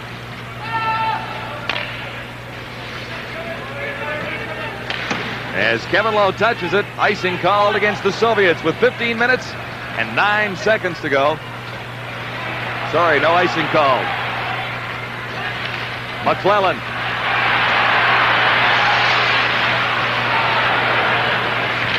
Suminen. He's dumped off the puck. Gregg moving in. This is McSorley for the Oilers. Tipped out in front. The save by Malinkov. Wasn't difficult that time. Soviets across their line. Back to full strength. Randy Gregg for Paul Coffey. Coffey into the corner and couldn't do anything with it at all. Soviets start back. This is Drozdetsky. Ahead for Shepelev. Good opportunity. There he did what we talked about earlier. Just made that one move. Inside, outside. Take it as far away from the body as you can and shoot it. And he hit the post. It was on, it was in. Soviets pinching in. Out in front, McTavish made the good defensive play for the Oilers. This is Shepelev now, 27. Had it taken away by McTavish. Huddy moves in.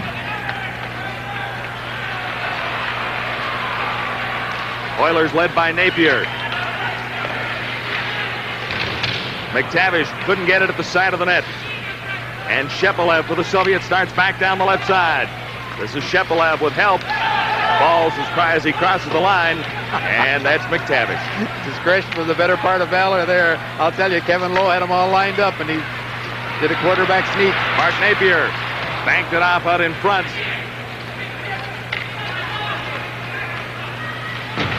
Fetisov taken out neatly by Kevin Lowe. Loose in the Oilers zone once more. And fired just wide by Kamutov, 15. Kamutov dumping it into the Edmonton zone once more with 13:06 to play in the third period. Low for the Oilers. Headman pass for Gretzky. Not quite. Gretzky got it out in front. And there, Kasatanov started the Soviets back. 2-on-1 for the Soviets. Dangerous play here. They move in. Moving right out in front. The shot fired just wide by Gerasimov. The 2-on-1 played almost perfectly until the shot was taken. Fetisov clears it in. Moog sets it up.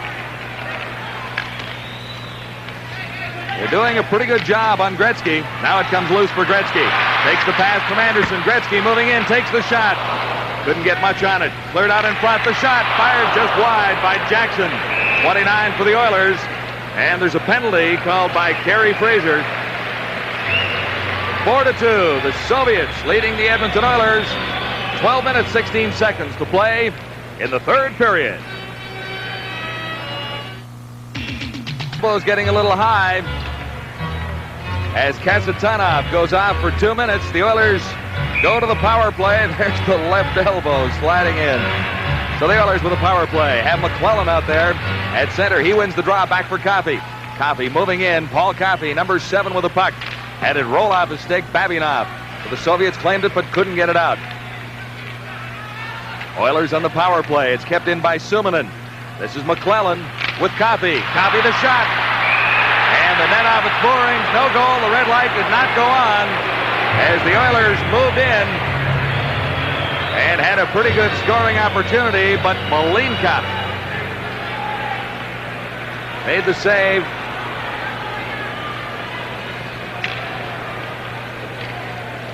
Well, the Edmonton Oilers, as we all realize, could have used that goal. And there you see number 7, Coffey, up where he should be all night long.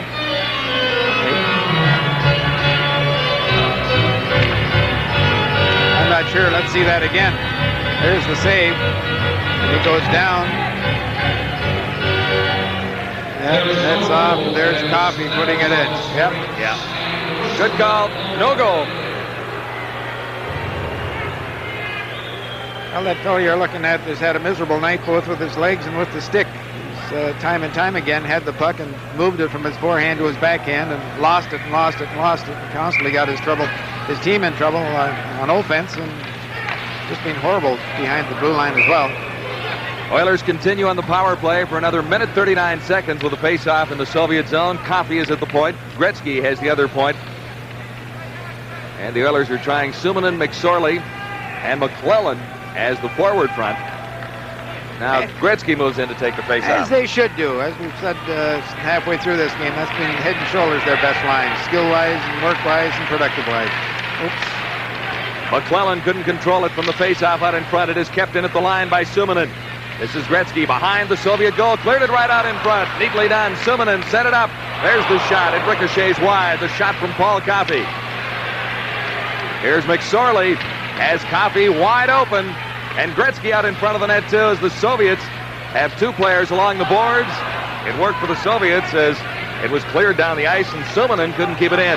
See how they flood the zone? They had all four red shirts in the third of the ice, and there were two Edmonton Oilers home free in the slot. They never did get the puck. Here's Gretzky. Good chance here. Oh, brilliant save by McLeanoff. Soviets have an opportunity here. This is Makarov. Makarov going in. McSorley trailing. Now another Soviet comes in. Moog, a brilliant save on Krutov. Soviets are short-handed. McClellan. Coffey. Back for McClellan. McClellan running out of gas. Suominen backpedals along with Jari Kurri. And this is Krutov with a puck for the Soviets. Whoops! Oh, lost his balance. That one ricocheted out in front. Could have been dangerous. Had the Soviets not been playing short-handed and playing back a little bit.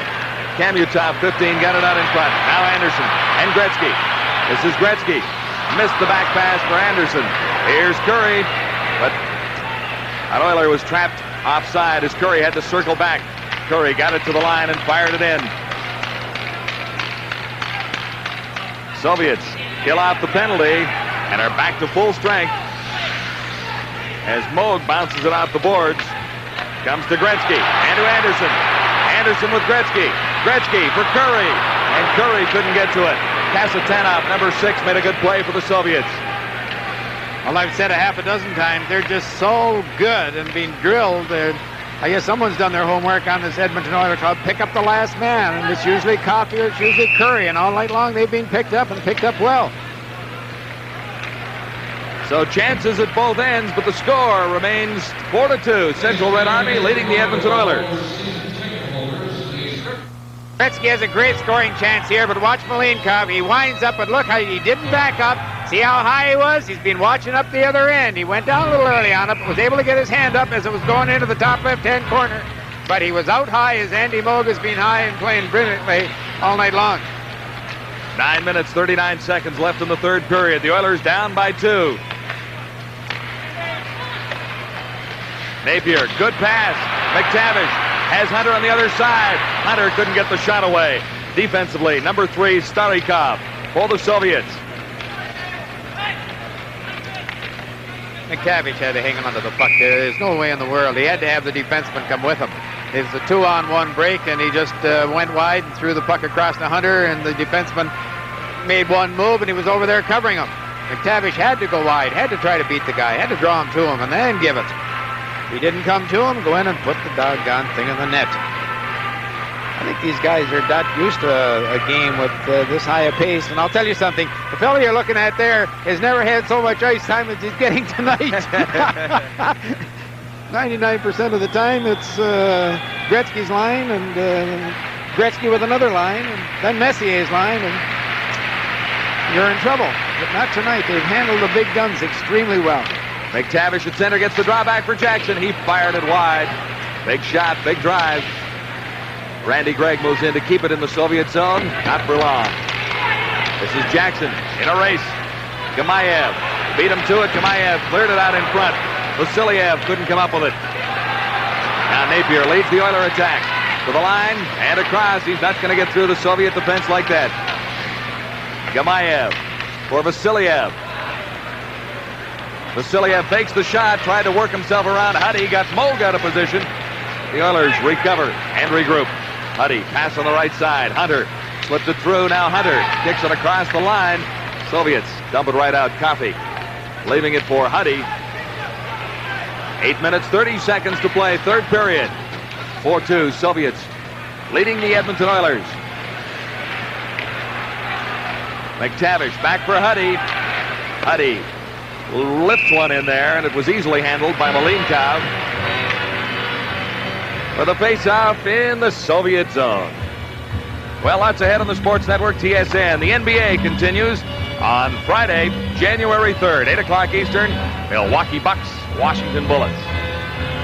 All on the Sports Network. Lots of hockey coming up as we move with this series to Calgary in 2 days. Sunday night, the Moscow Dynamo and the Calgary Flames at 8 o'clock Eastern Time, live from the Saddle Dome in Calgary. McClellan working along the boards. It comes out to Coffey, who dumps it back in for McClellan. Fetisov can't hold it. McSorley back, cleared out in front. Good chance for the Oilers. But it was Suminen who couldn't quite tip it and gain control. Now Makarov starts back. Makarov, one man and a goalie to beat, drops it back. Krutov scores. That's how it's done. You'll not see it any nicer than that, folks. Even coming out of their own end. I think it was Makarov finally put it in. But just watch this. They'll draw a player to him, cut to the middle. There's the drop pass. Now he'll go wide and lay it right across. Oh, just beautiful. And it was just a nice teed up shot, an effortless shot. Coming out of there's the key. Here it's a one on nobody. Okay, or one on one. Now it's a 2 on 1. Now it's a 3 on 2. And that third guy is just home free. They have unbelievable mobility, good puck handling, and they know what they're doing on offense. Gorgeous goal, gorgeous. Krutov gives the Soviets a 5-2 lead, seemingly insurmountable with 7 minutes and 37 seconds to play. The Oilers have not been at their best. I suppose we should mention a couple of Oilers who are missing action. Players like Mark Messier, Mike Krushelnyski, Esa Tikkanen. The first two players are big parts of this Edmonton Oilers team. Glenn Anderson, Wayne Gretzky, Harry Curry, they're missing action too tonight. Coffey a shot though. Was Leanoff. Well, Leanoff made the save.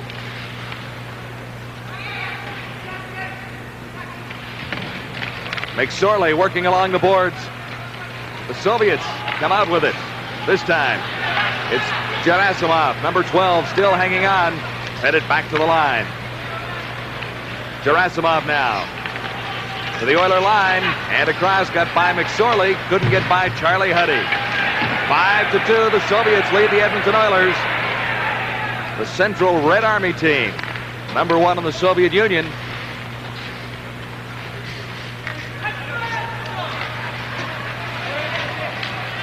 Kevin Lowe tried to slide it through for Suminen.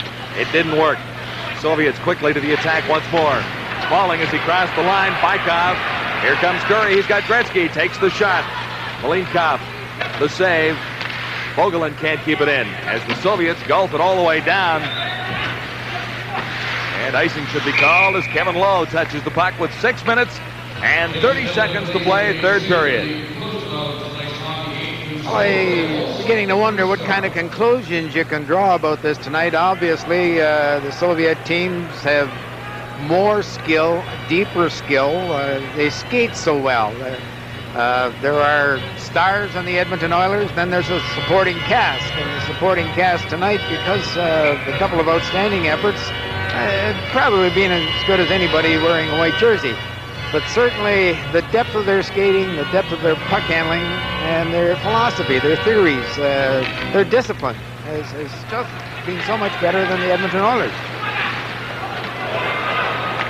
Drozdetsky got around one Oiler defender, tried to clear it out front. That play was foiled. Here's Anderson for Edmonton. For Curry. Curry tried to return it to Anderson, and the Soviets take over. Gusarov into the central ice area. Anderson, one more try. Gretzky offside at the Soviet line.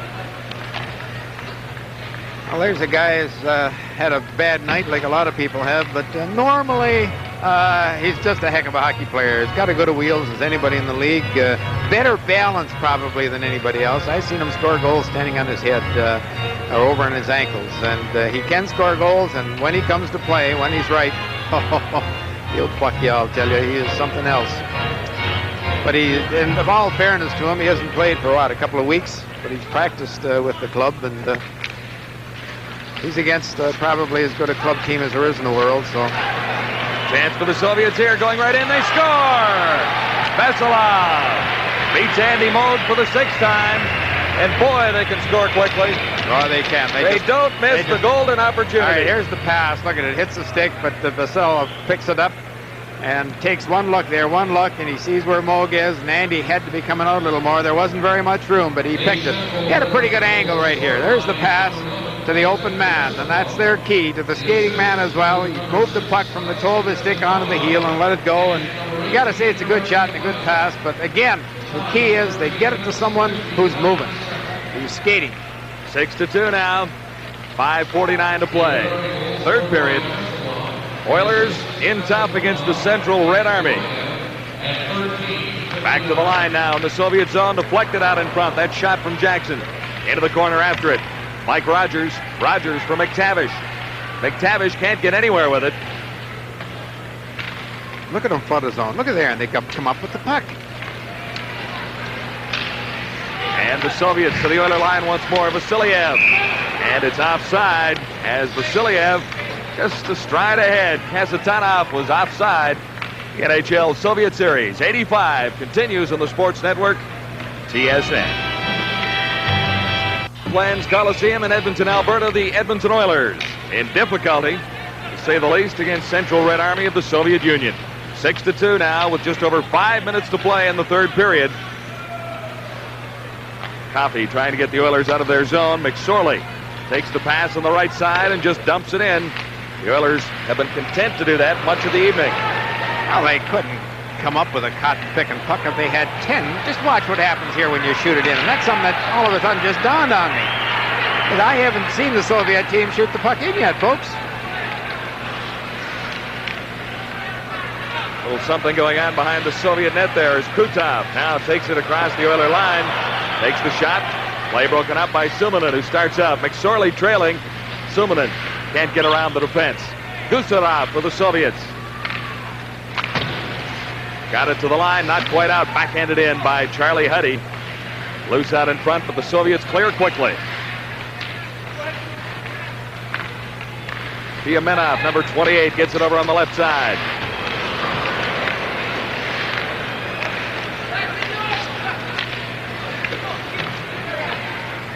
At the Oiler line and across.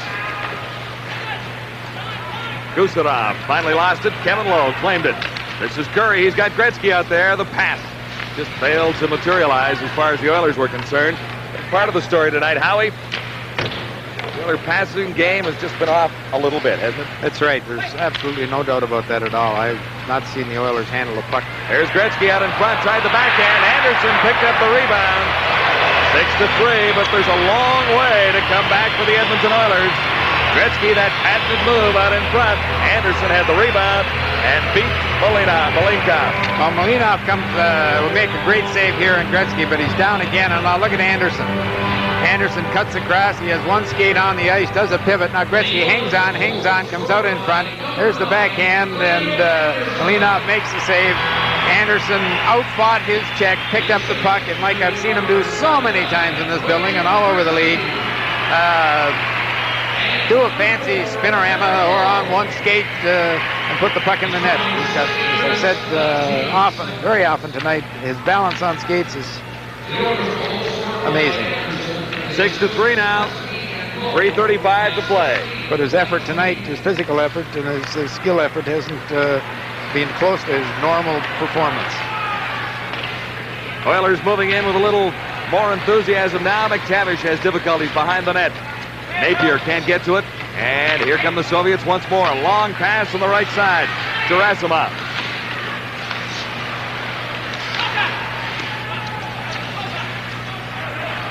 Soviets circling. Defense moving in. Loose to the Soviets. This is Gerasimov again, number 12.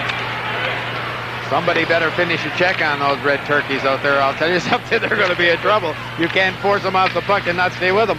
Hunter ahead for Napier at the line. He couldn't get anywhere. My goodness. They skate to open ice and put the puck in open ice extremely well. Coffey tries it for the Oilers now to the line. Just got out of the way of a check. 6-3. Oilers trailing the Soviets, this Central Red Army team. And you were right, Howie, they don't look very tired after playing in Los Angeles last night.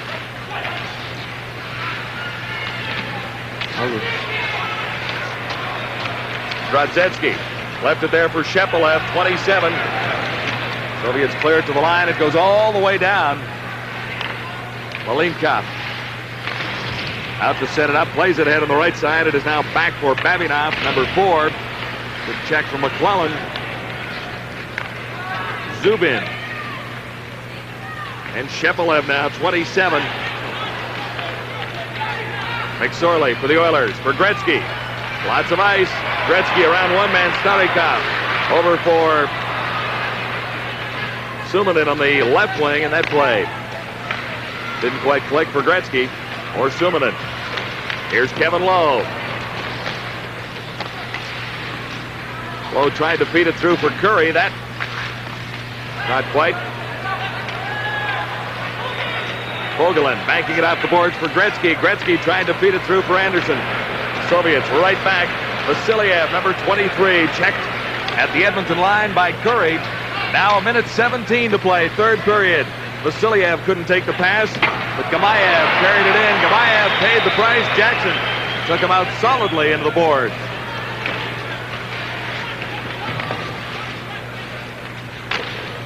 Gretzky chops it out, can't get it across the line. Trickles across. Vasilov, number 11. Soviets back to the Oiler line and working in the shot. Moog the save. That time on Gamayev, number 18. Here's Gretzky. One last chance for the Oilers to make it a little more respectable. They trail by 3. Down to 30 seconds left in the period and the hockey game. Did you see that pass a moment ago? Just something else. Krutov to Timonen. Soviets to the line once more. Kasatenov takes the shot. Moog the save. He had nowhere to go with it, so he held on. With 16 seconds to play, there'll be a face-off in the Oilers zone.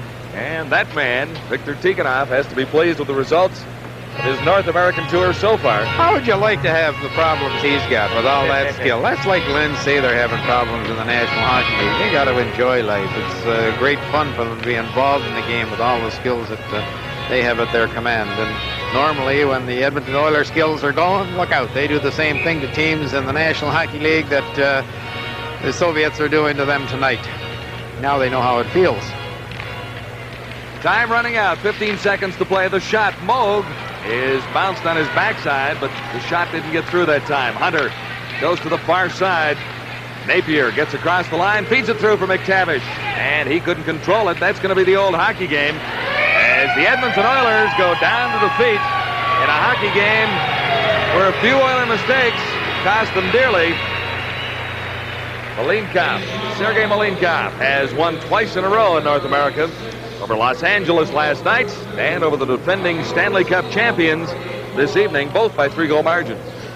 Well, you saw the game played this evening, folks, as it should be played. A team with 4 lines and of skilled hockey players, and the same on defense. All skate extremely well, all handle the puck, and all very well disciplined. That's the key to me, how disciplined they were. They played on defense like they had to and on offense like they can.